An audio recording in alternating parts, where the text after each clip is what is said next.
This podcast is presented by the Virginia Museum of History and Culture, which is undergoing an extensive renovation to create more exhibition galleries, community and event space, a cafe, and more. See all the changes coming at virginiahistory.org.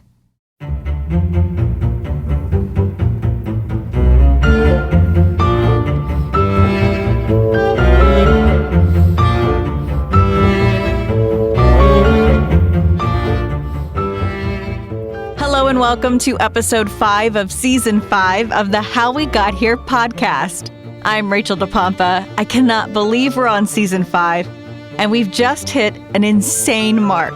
I just want to take a moment to say thank you so much for listening. We've surpassed 100,000 downloads, an unbelievable feat. To our listeners and our guests, Kate, Colton, and I just wanted to say thank you. We are turning back the clock on the week of August 2nd through the 8th.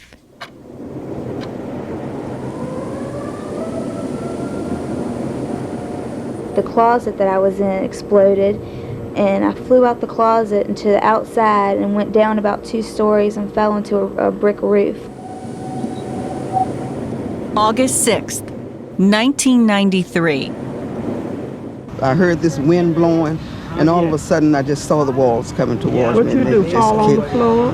No, the walls knocked me down on the floor, and then I was pinned under the roof. A day few in Central Virginia will ever forget. The Tri-Cities tornado. It looked like bombs had just gone off in every car. The strongest tornado in the Commonwealth since 1950. The windows were just all over the place, and the side of the buildings fell. I never think that something like this would happen in Petersburg.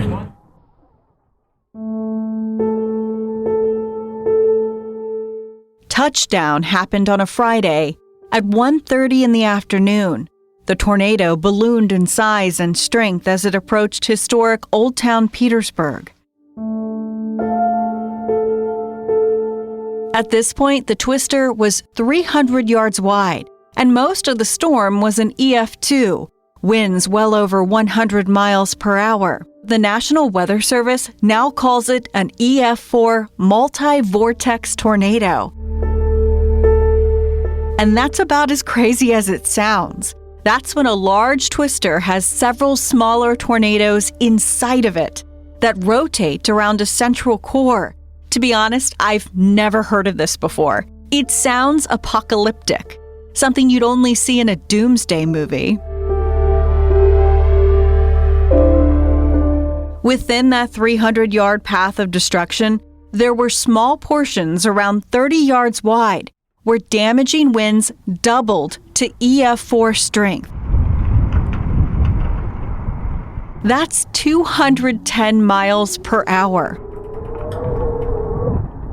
A wrath that's nearly unfathomable unless you lived to tell the tale.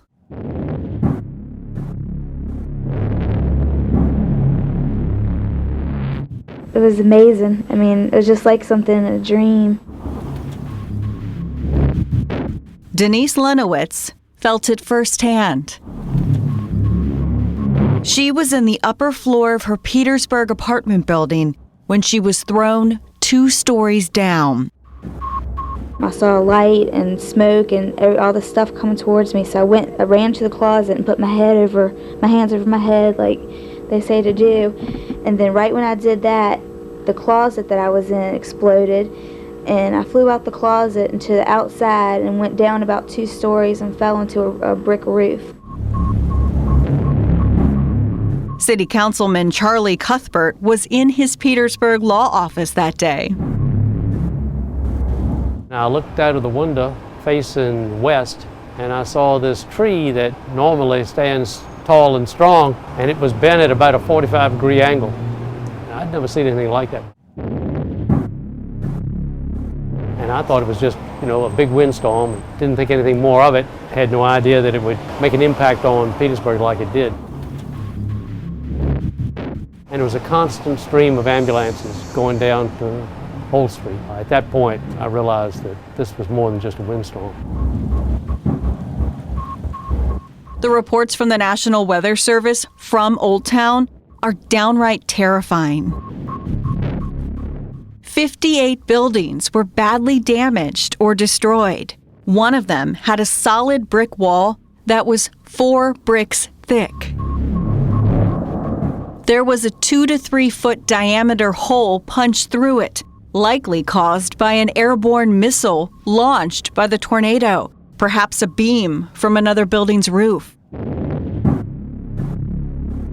Petersburg's train station, the oldest standing station in Virginia at the time, demolished.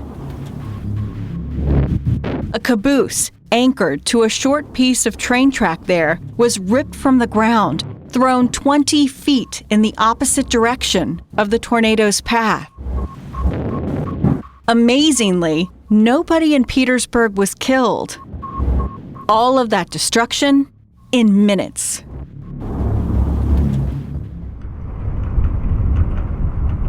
The twister moved on to the historic black neighborhood of Pocahontas Island around 1:35 p.m.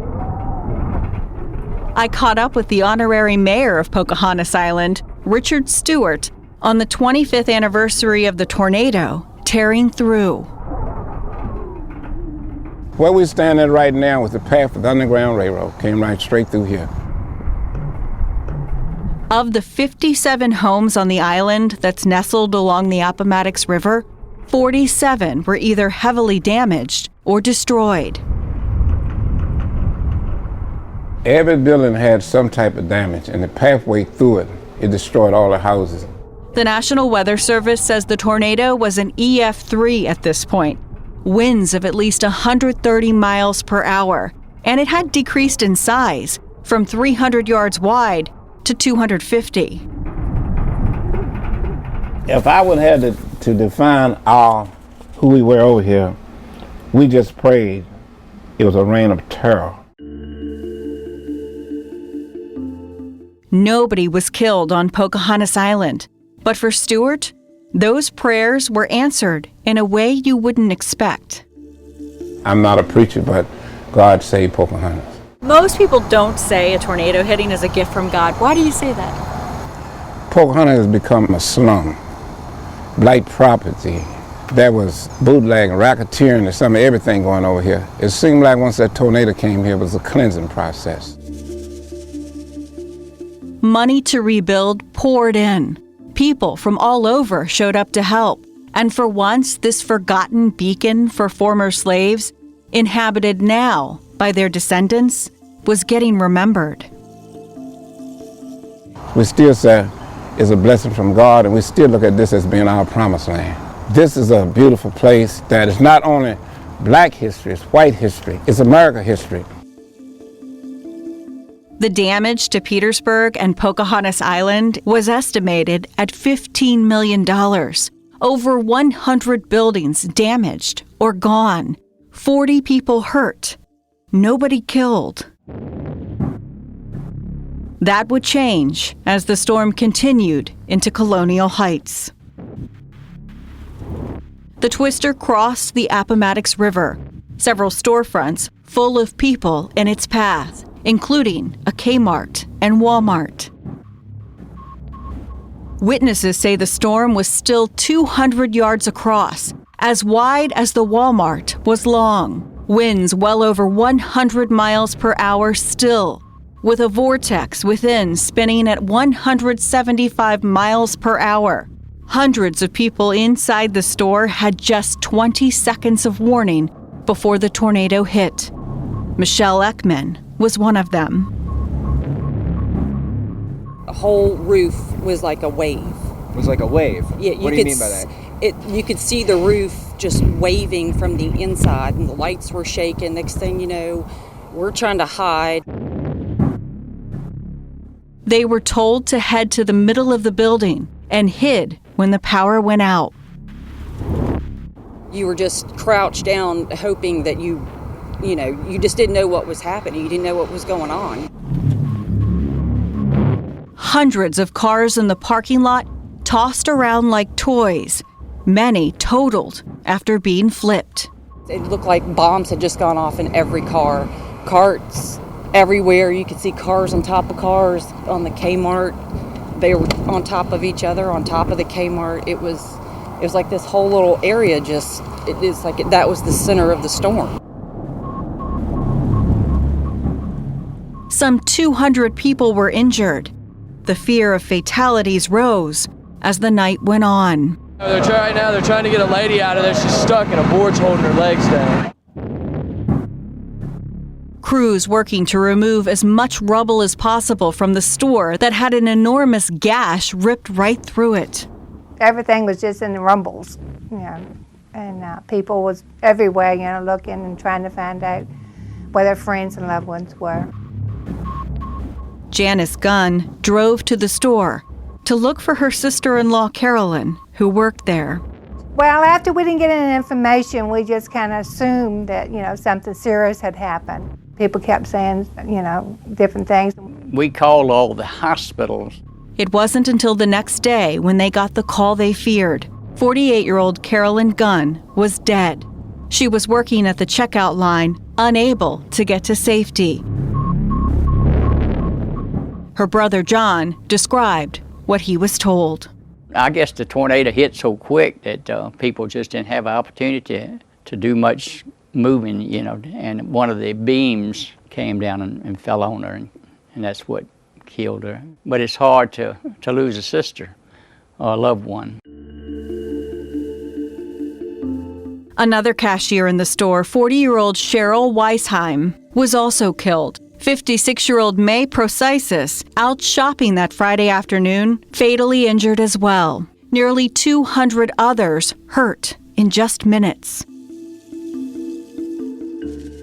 But the twister wasn't done yet. Still an intense EF2 tornado, winds north of 110 miles per hour. It continued into Prince George County around 1:40 p.m. About a mile away from the Walmart, an employee of a sand and gravel pit company spotted the incoming disaster and radioed to the others to take cover, likely saving lives. 3 workers ran out of the small building just moments before it was blown away. Others took cover in the company's main building, a 2-story cinder block structure. It was there that the storm would claim its final victim, 28-year-old Morris Gupton Jr., crushed by cinder blocks and an electrical panel when the second floor of the building collapsed. In all, 4 people killed, 259 others hurt. The devastating twister injured as many people as all tornadoes combined in the prior 40 years. August 6th, 1993. The Tri-Cities tornado, a permanent scar on the minds and hearts of those living south of Richmond. It caused nearly $50 million of damage, bringing death and destruction along the 12 miles it traveled. Virginia is no stranger to natural disasters, hurricanes, tropical storms, usually battering the Commonwealth over the course of several hours.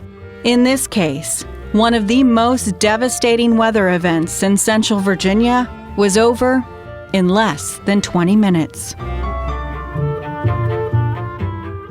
This podcast is sponsored by the Library of Virginia, where collections of more than 129 million items tell the stories of Virginians to nearly 4 million people yearly. Find Virginia history at lva.virginia.gov.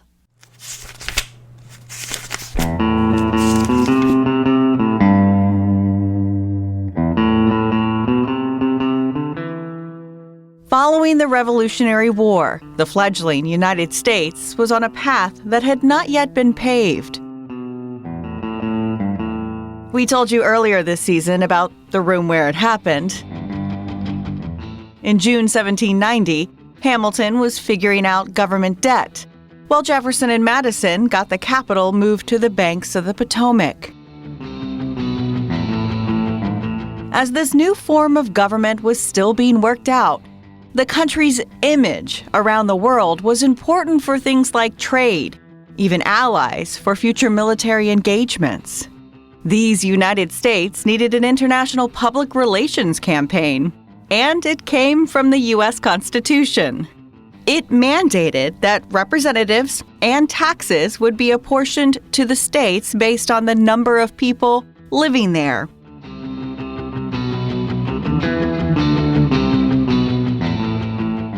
This was the birth of the U.S. Census, and it began on August 2nd, 1790.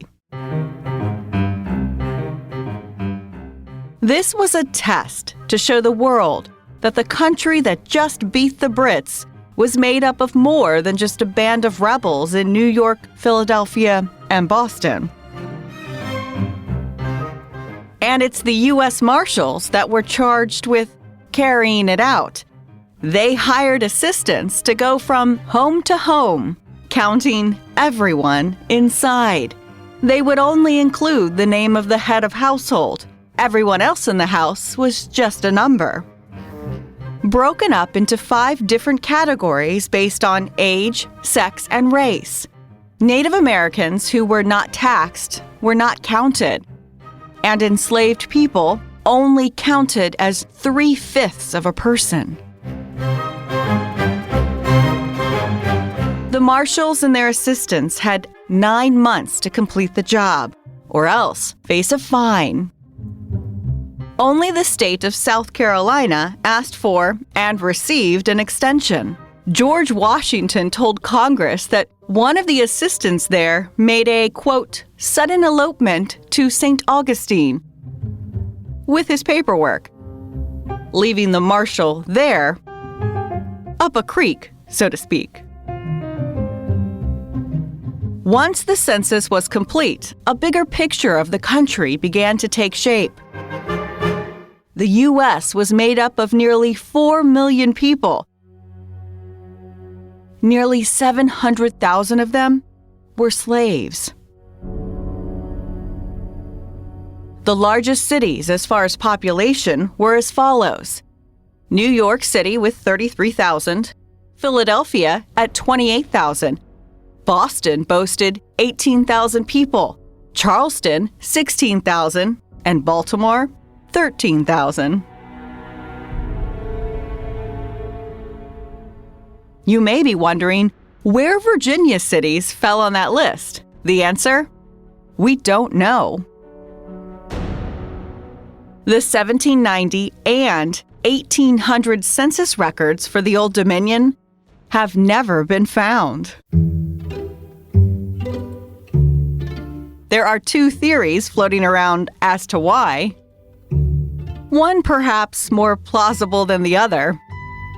But you know what that means. Another How We Got Here rabbit hole. The first option is what most believe happened to the documents. They were torched when the British burned the city of Washington during the War of 1812. But the second option is just as intriguing and might have you putting on your detective hats. Some theorize that those early Virginia documents are simply laying around, unidentified, for more than 2 centuries. Here's why. After the 1790 census was complete, assistant marshals in each locality were supposed to make 2 copies of the original document and post them in public places to allow people to inspect them, and in some cases, correct them. The originals were supposed to be sent to and kept with the clerks in each state's federal court. The copies were meant to be kept with the state marshal or county officials. The Redcoats roasted Washington in 1814, but at that point, the census records were not legally mandated to be kept in the nation's capital. The clerks in each state were supposed to have them. It wasn't until 1830 that a law was passed saying the original census documents needed to be sent to the Library of Congress long after the city burned.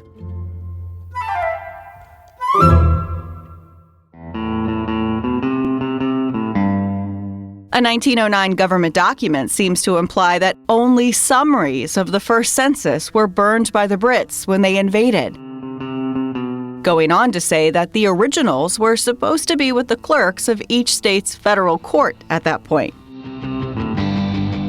So it could be possible that Virginia's original document and several copies survive to this day. Though we can only speculate on how likely that really is. August 2nd, 1790. The constitutionally mandated PR campaign to prove prosperity and progress here at home, the census, officially begins. But the full picture of Virginia's citizens in those early days remains a mystery. If any genealogists out there know about ancestors involved in the federal court in early Virginia, make sure to check any old trunks or containers for a hidden compartment. It could contain an incredible find, a long sought after, believed to be forgotten piece of history.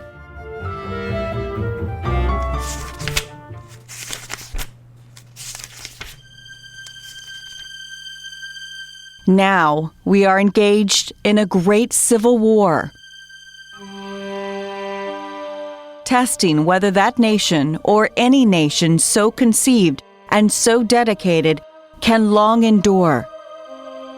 We are met on a great battlefield of that war. We have come to dedicate a portion of that field as a final resting place for those who gave their lives that that nation might live.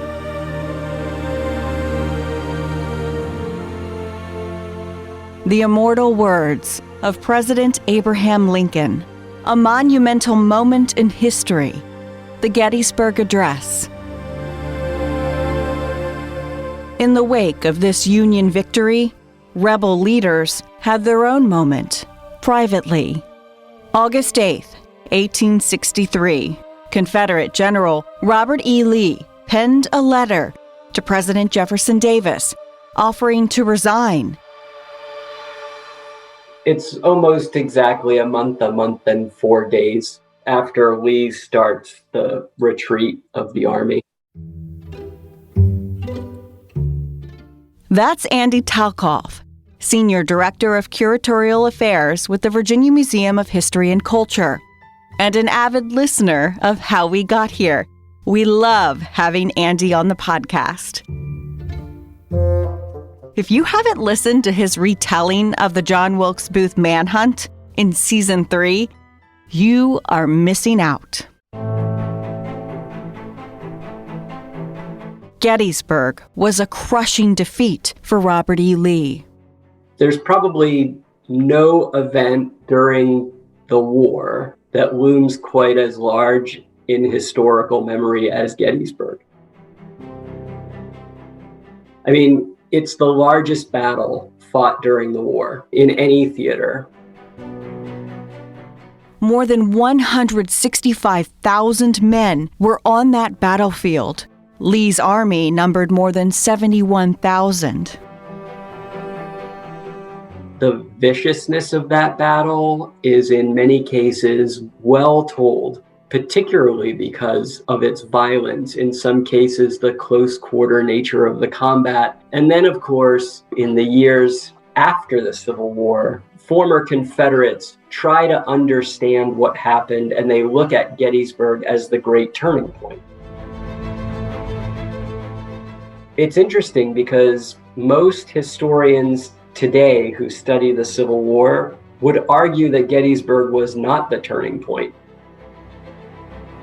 That Gettysburg looms large in our memory, but may not have as much importance in the outcome of the war as did the fall of Vicksburg that happened on July 4th, 1863.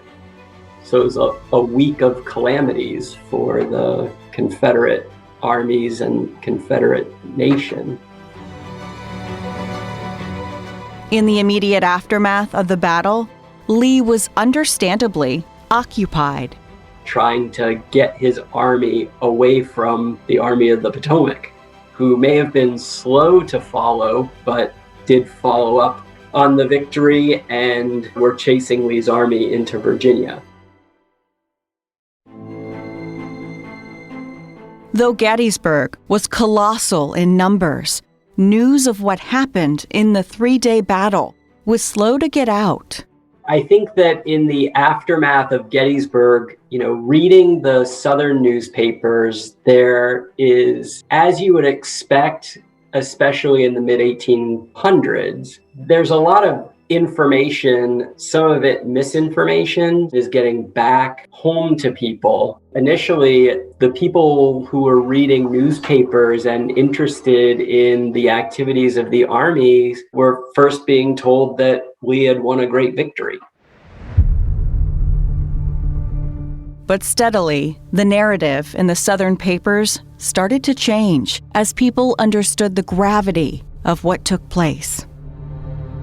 It's very clear that Lee's army was in retreat. Lee, who didn't often give a lot of credence to what newspapers were saying as far as their critique of the war. I think Lee was particularly sensitive about the fact that he had suffered a major defeat. Some newspapers were very critical of Lee. We even see the beginning of the spin that happens after the battle, trying to explain what went wrong. But I think what really had a major impact on public opinion was the fact that the casualty numbers were starting to come back. The Union casualties numbered 23,000. The Confederates, some 28,000 men. Remember, the South's army was smaller to begin with. And it was very clear that Lee lost nearly 40% of his army, killed, wounded, or missing in 3 days of fighting. More than a third of his army gone, and the criticism piling up. In that letter to Jefferson Davis, Lee appeared more sensitive to how his men perceived him. In his resignation letter, he is very concerned about the way the army sees him. Not so much the public, although that probably weighed on him, but it was the army. Did he have the faith of the soldiers that he was leading? When he sat down to write it, just over a month after Gettysburg, General Lee was in a camp in Orange County, Virginia. There's a calm in the military activity, and he makes it clear he knows what the newspapers are saying. So in his letter, he says, "I've seen and heard of expression of discontent in the public journals at the result of the expedition," meaning the Gettysburg campaign. And he said, "I don't know how far this feeling extends in the army. My brother officers have been too kind to report it, and so far the troops have been too generous to exhibit it." He said, "It is fair, however, to suppose that it does exist, and success is so necessary to us that nothing should be risked to secure it." By 1863, Lee was already revered, almost like a god, to both his soldiers and Southern society. Because he won. If you look across the panorama of Confederate military activity, it's pretty bleak, except beginning in June of 1862, when Lee comes to command what becomes known as the Army of Northern Virginia, just outside of Richmond. Lee brings victories. And I think for the men in Lee's army, this endeared Lee to them. Lee was also, by Gettysburg, very much, in looking at newspapers, just very much revered among the white Southern population that supported the Confederacy. So even the language that we associate with the lost cause and the reverential treatment of Lee after the war, it's already beginning. He's already a hero of the Confederacy during the event, which is frequently reflected in the reporting of the Battle of Gettysburg. In his resignation letter, Lee wasn't just worried about perception. He was 56 years old at the time. His age and his health weighed heavily in his words. He says, "In addition, I sensibly feel the growing failure of my bodily strength. I have not yet recovered from the attack I experienced the past spring. I'm becoming more and more incapable of exertion and am thus prevented from making the personal examinations and giving the personal supervision to the operations in the field I feel to be necessary." And Andy Talkoff says the historical record shows Lee definitely had a health crisis in March of 1863. That's a few months prior to the Gettysburg defeat. There's been quite a bit of research and writing about Lee's health during this period. In early March of 1863, he wrote to his wife, Mary, that he was feeling worn out and that several weeks later it had become what was he referred to as a violent cold. So on March 27th, he writes, "The troops are not encamped near me, and I have felt so unwell since my return from Petersburg as not to be able to go anywhere. I've been suffering from a very heavy cold, which I hope is passing away." Some medical historians believe his symptoms were mistaken for a cold, but in fact, he may have had pericarditis, an inflammation of the membrane around his heart, which had a sudden onset and came with pain in the chest, back, and arms. It affected his ability to ride a horse, and he was known to be anxious and depressed in the days and years after, both common conditions after heart attacks. More modern medical professionals have sort of tried to posit what he might have, and in a 1992 article, they suggest what he had is ischemic heart disease, which is reduced blood flow to the heart, which is caused by narrowed heart arteries. But I think the consensus is that Lee definitely had a cardiac episode in March of 1863. Which is why so many people zero in on his decisions on the battlefield at Gettysburg a few months later.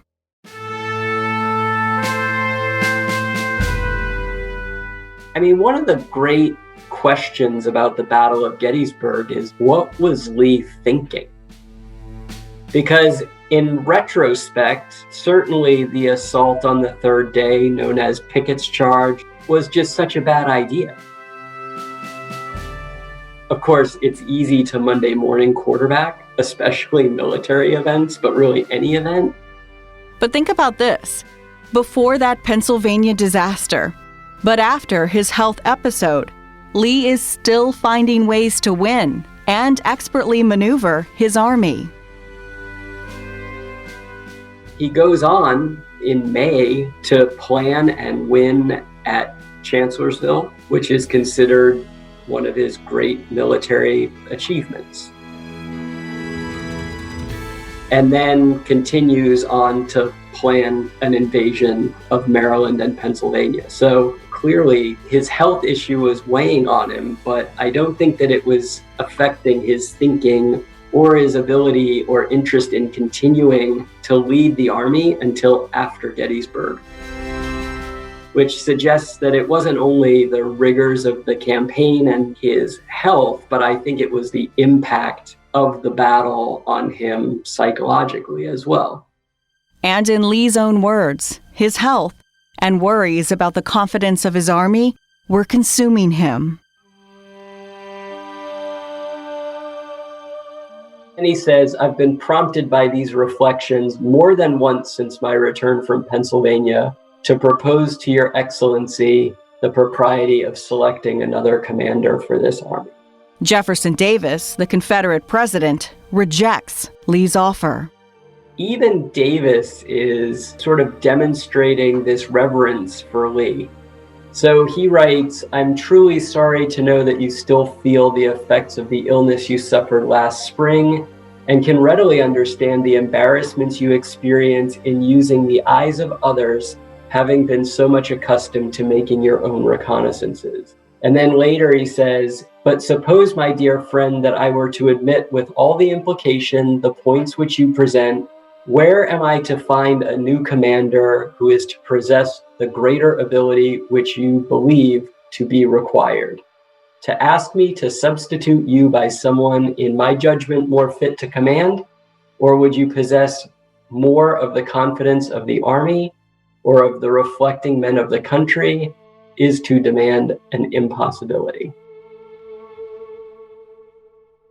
Basically, as Boss said, I can't possibly find someone who could be as effective in the place that you are at this time. Of course, it's important also to remember that Jefferson Davis didn't get along with almost any of his generals, with the exception of Braxton Bragg and Robert E. Lee. And we've talked about Jeff Davis before on this podcast. He was hard to get along with. He saw in a lot of generals their ambition to rise in either their level in the military or their status in some way. And I think that he saw in Lee someone who shared his value that their effort to create a new nation comes first. And also, I think that, Lee managed Jefferson Davis well as a boss. No matter your age, no matter your health, Davis is saying duty and country come first. A private moment between two men. Would the lore of Lee have grown if Davis accepted the resignation? Because who would imagine that, right? I mean, it seems unbelievable that such a thing could happen. But, it's true. The quote unquote, great Robert E. Lee, how could he possibly want to resign? But it reinforces the things that people who are shaping Confederate memory and Lee's memory wanted to say about Lee. Looking back today, this letter, widely circulated on nearly every historical timeline of the Civil War, now helps propel the myth of Robert E. Lee. I think the letter becomes well known because it supports this idea of Lee as selfless, Lee as humble, and that Lee would be willing to resign for the good of their cause. I think that it's not in any way important historically, other than as an interesting footnote, because it didn't change anything, right? But I think that the letter becomes more prominent as people are trying to build a memory and a story about Robert E. Lee as they make him what often he's referred to as the Marble Man. He's almost more myth than reality. And so I think that that's the importance of this letter, is how the letter is used after the war, as opposed to any influence it had during the war. Otherwise, it's just an interesting exchange between a guy and his boss. August 8th, 1863. In its time, a resignation letter from Lee was insignificant, simply because the Confederate president brushed it aside. As years go by, sometimes the insignificant finds new meaning. In this case, glorifying a pillar of the lost cause to further endear him to the South. But what we can take from this letter today isn't about the mythical leader, Robert E. Lee. Instead, it's a rare glimpse into the feelings of the mere mortal, concerned about his age, his health, and perceptions of those around him, understanding thousands had just died at his command.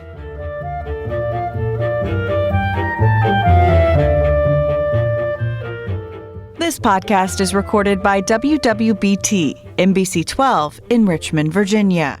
This episode was written by me, Rachel DePompa, and executive producer Colton Weekly. Thank you to Colton for all of your contributions this season. And to digital director Kate Albright, who was so far ahead in her touch-up editing, she even got to take a week-long vacation before this episode dropped. Unheard of! Thanks to our guest this week, Andy Talkoff with the Virginia Museum of History and Culture. Next week, on episode 6, the words brutal and callous don't even cover the half of it. Percy has the children thrown overboard, and while they're drowning, he instructs his men to shoot them. The day English settlers destroy a Native American town. There are a lot of different accounts like this in early Virginia history that I think have been glossed over time. Plus, I remember seeing a girl that was horribly hurt. She couldn't get up, and 2 people were trying to pick her up.